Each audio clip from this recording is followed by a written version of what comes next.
It's your boy, Sergeant Hooked on Heroes, doing another on-the-go review. Isn't going to be the setup forever. I just, I don't know, I have a good amount of time from where I drop my kids off to their grandparents, in between there and where I work in the morning, so might as well utilize the time if I have it. But, so today we're talking about the next episode of DonBrothers. If you remember from the end of last week's episode, the whole clip show thing where it's just straight revealed that the Kaito that we have, you know, in DonBrothers is Kaito from Zenkaiger somehow, I guess. I don't understand. And you know what? Anyway, I probably never explain it. It's just, you just gotta deal with it. I don't know. But anyway, so, Sonoe at the end of last one mentioned that the next time that he sees Don Momotaro, or you know, Taro in general, it's going to be their last, going to be their final battle, right? So this week starts up, and the gang is actually like hanging out, having a good time. They're at like a water park, and so you know, Oni's sister is there, Kiji brother is there, which begs the question why he wouldn't have brought Miho with him. But anyway, Sawa brother is there, and also Taro, and they're all swimming and having a good time. And Taro jumps in the water, and oh my god, Sonoe's down there. It's like, it's come a jump scare. A little bit. But he comes up out of the water, and they talk, and he says, you know, the next time we meet, I would like to have our final duel. I think it's finally time for that. And Taro's kind of upset a little bit, and like, you can tell, like wants to have this final duel, like respects him enough to give him this final duel, but also is like torn over like not wanting to like hurt his friend, you know? His friend. I'm sorry. Definitely with the stuff from Revice with Hana and Sakura, it was super mega lesbo vibes, right? I have yet to see a Sentai have this much homoerotic, heated, heated tension between men, between Sonoe, like, that's happening between Sonoe and Momotaro. Wow. Like, they're gay. Come on. They love each other. So, that's like the main plot of it, is the setup for this duel. And the whole team actually, instead of wanting to like help him, really do honestly believe in him, that, and because they know Sonoe a little bit now, that they really just want to have a duel, and that they can respect that. And so what's really cool is we actually get a really interesting training montage with Sonoe, not in his fully transformed Cerebron form, you know, but just in his like human form, fighting the other Cerebrons. I thought that was kind of cool.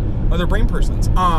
So they're both transformed, Sononi and Sonoza, and he's basically learning, because he knows that Taro is so strong, he's trying to become a little faster, and knows that the only way to do it is to basically like take him out with like a suicide attack. Like, that's how he'd be able to win, is that he might die from it, but at least he'll finally win. And so, really good training montage with him and the other brain persons. And it's really cool seeing that they like care enough about him, and they really want him to be stronger and be at his best for the fight and everything.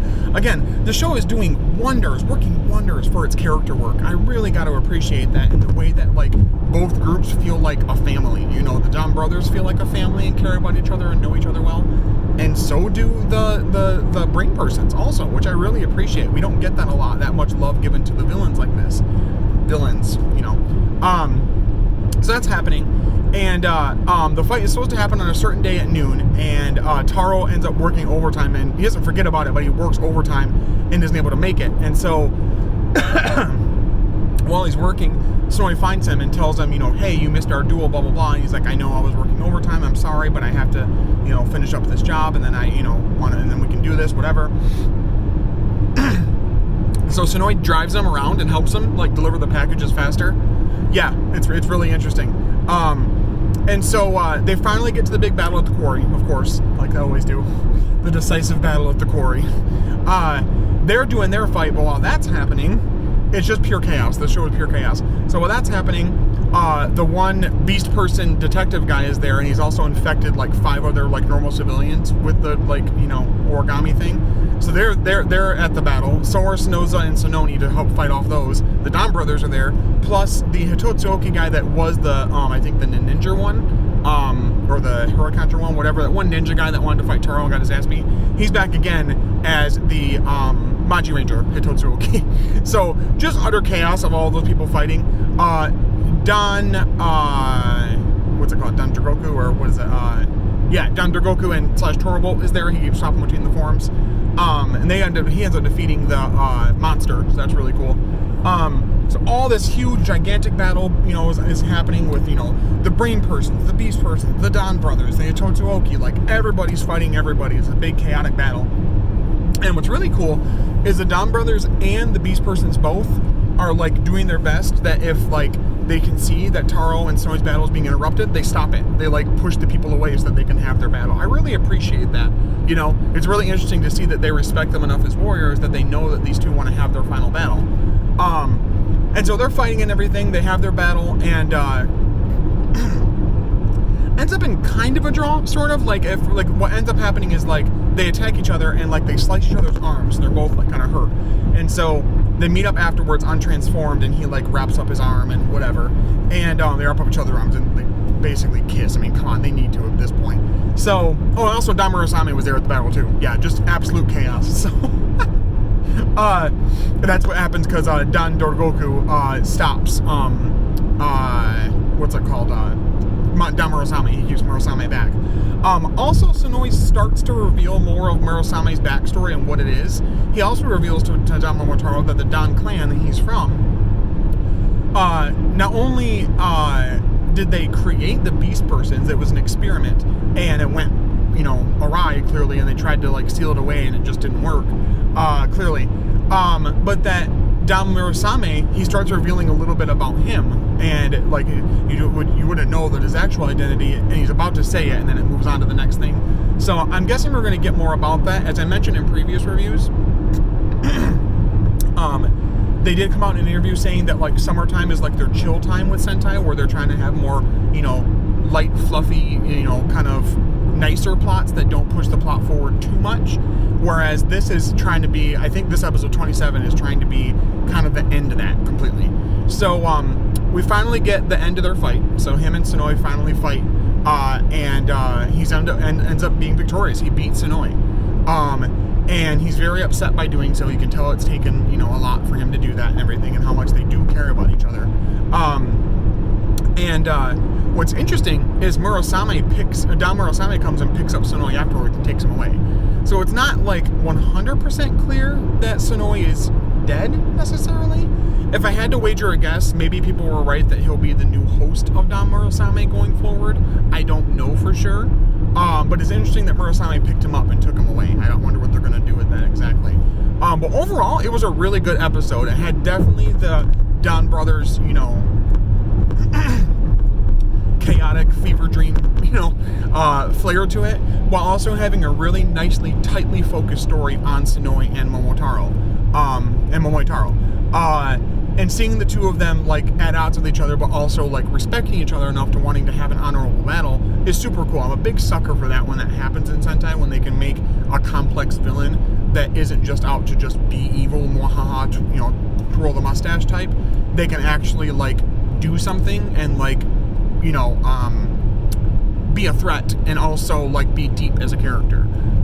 Do I think they're like in love with each other? Oh, absolutely. Do I think Toei is, has big enough, britches to do that and pull it off and make it for real that they're together?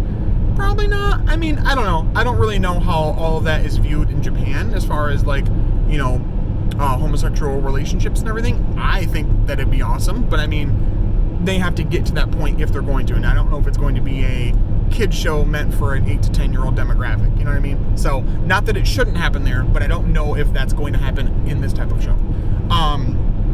But yeah, this was another awesome episode. I'm happy to see the plot getting moved forward.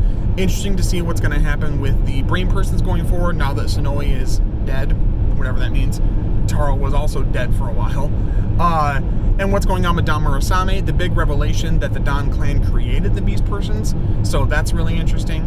I still hold my theory that although Kaito is like Master Kaito is our Kaito from Zenkaiger and everything, I still think there's some kind of influence from one of the beast persons or something on him for him to act the way he is. Unless Inoue really like is telling the truth that he never watched Zenkaiger and just completely put Zenkaiger in there however he wanted him to be and didn't give a shit.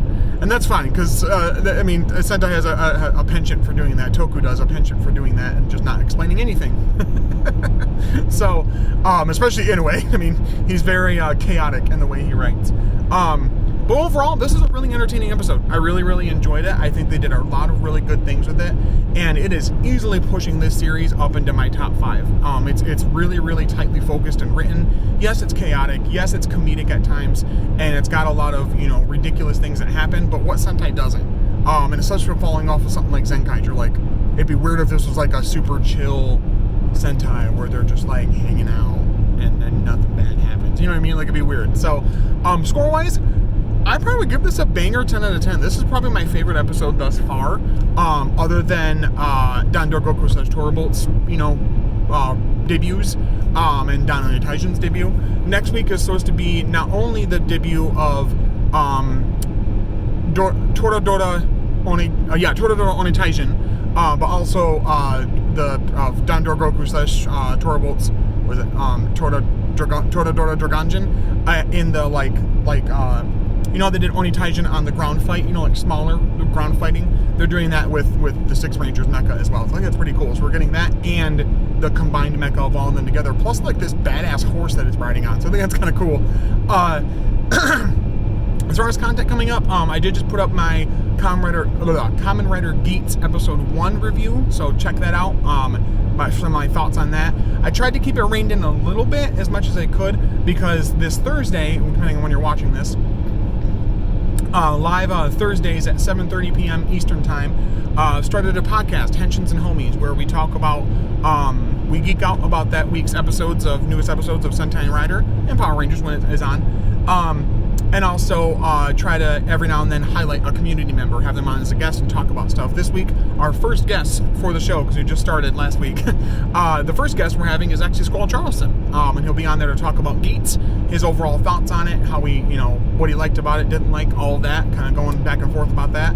And then also talking about our own personal favorite Rider seasons and talking about those things, you know, getting fun and fancy with that. So check that out on the streams for now are going to be posted. They'll be going live from my YouTube channel here on the Sergeant Hooked on Heroes channel. I eventually plan on making a Henshins and Homies channel where they'll start to stream from eventually. But for right now, they're going to be on the Hooked on Heroes page. And yeah, so check out on Twitter. I'll have some links up pretty soon tomorrow once the stream goes live, and let you guys know when that's ready to go. Check out the Geats review. Tokuto review, I'm going to do one for the Desire Driver hopefully pretty soon once I get that. It hasn't come in yet, but Toku Collectibles should be shipping that out fairly soon. So pretty excited about that. Do a little demonstration and review overall of that driver. Spoilers, probably going to give it a full, like, perfect score, because it already, from what I've seen, I love it.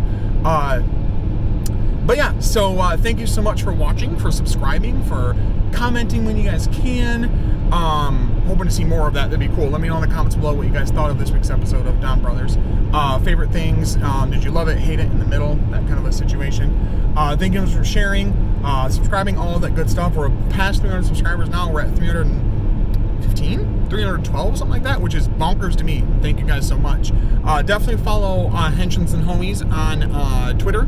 And we'll be having the streams are going to be every Thursday, like I said, usually most Thursdays around 7:30 p.m. Eastern Standard Time. And if you guys have any ideas for guests or things you want us to talk about, any topics or whatever, let us know. But as always, stay hooked on heroes. I will talk to you guys later.